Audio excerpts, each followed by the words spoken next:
میں آپ کو خود اپنا تجربہ بتاتا ہوں کہ سن 1978 میں، یعنی آج سے تقریباً 38 سال پہلے مجھے سب سے پہلے امریکہ جانے کا اتفاق ہوا۔ اس وقت 1978 میں سب سے پہلے میں امریکہ گیا تھا اور ایک مسلمان تنظیم کی دعوت پر گیا تھا۔ مسلمان تنظیم کا اس وقت بہت سی مسلمان تنظیموں کا ایک وفاق تھا جس نے ہمیں دعوت دی تھی۔ تو جب میں اس تنظیم میں پہنچا اور اس کا سالانہ کنونشن تھا،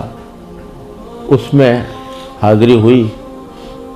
تو سب سے پہلے تو میں یہ دیکھ کر حیران رہ گیا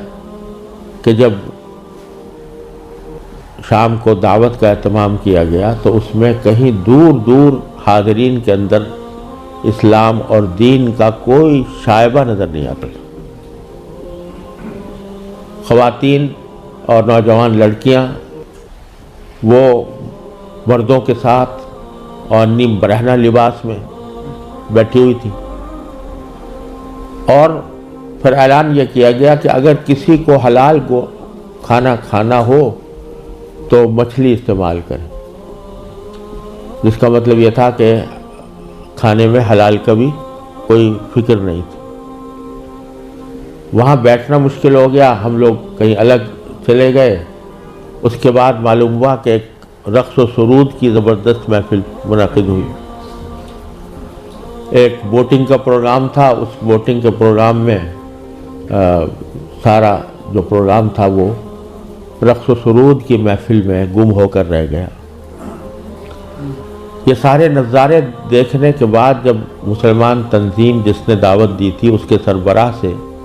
میں نے شکوہ کیا کہ بھائی آپ نے مسلمان تنظیم ہے اور اس میں کہیں دور دور بھی کوئی شائبہ دین کا نظر نہیں آتا، تو آپ کیا کرتے ہیں، کس وجہ سے آپ نے یہ اجتماع منعقد کیا ہے؟ تو وہ لبنانی تھے وہ صاحب جن سے میں نے شکوہ کیا، تو اس کے جواب میں ان کی آنکھوں میں آنسو آنے لگے اور کہنے لگے مولانا آپ صحیح کہتے ہیں، لیکن یہ وہ قوم ہے کہ جس کے بارے میں بس ہم اتنا چاہتے ہیں کہ یہ کم از کم اپنے آپ کو مسلمان کہتی رہے۔ یہ اگر ہم یہ سمجھتے ہیں کہ اگر یہ صرف اپنے آپ کو مسلمان کہتی رہے تو یہ بھی ہماری کامیابی ہے، ورنہ اس کو اسلام سے کوئی تعلق رہا نہیں۔ ان کے آباء و اجداد کھانے پینے کی تلاش میں، تجارت اور معیشت کی تلاش میں یہاں آئے تھے، ان کو اپنے بچوں کی تعلیم و تربیت کی کوئی فکر نہیں تھی۔ یہ اسی ماحول کے اندر پلے بڑے ہیں اور اس کے نتیجے میں ان کو دور دور بھی کہیں ان کے اندر کوئی شائبہ دین کا نظر نہیں آتا۔ ہمارا کام صرف یہ ہے کہ ان کو اس بات پر جمع کر لیں کہ بھئی تم مسلمان ہو، اپنے آپ کو مسلمان کہتے رہو، ورنہ اسلام کی کوئی چیز ان کے اندر باقی نہیں رہی۔ یہ منظر میں نے سن 1978 میں اپنی آنکھوں سے دیکھا اور یہ عبرت ہوئی کہ اگر مسلمانوں نے اپنے بچوں کو، اپنی نسلوں کو صحیح تعلیم و تربیت دینے کی طرف توجہ نہ دی تو اللہ بچائے یہ اس بات کی کا اندیشہ ہے کہ اللہ بچائے جو آنے والی نسلیں ہیں وہ اللہ بچائے مرتد نہ ہو جائیں، اور اگر خدا نہ کرے ہماری اس بے توجہی اور غفلت کی وجہ سے ایسا ہوا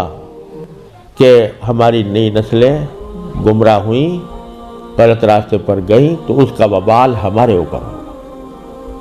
کیونکہ قرآن کریم کا ارشاد یہ ہے کہ یا ایھا الذین آمنوا قوا انفسکم واہلیکم نارا۔ جہنم سے بچانا صرف انسان کے لیے اپنا فرض نہیں ہے کہ وہ خود اپنے آپ کو بچائے، بلکہ اپنے گھر والوں کو بچانا بھی اس کی اپنی ذمہ داری ہے۔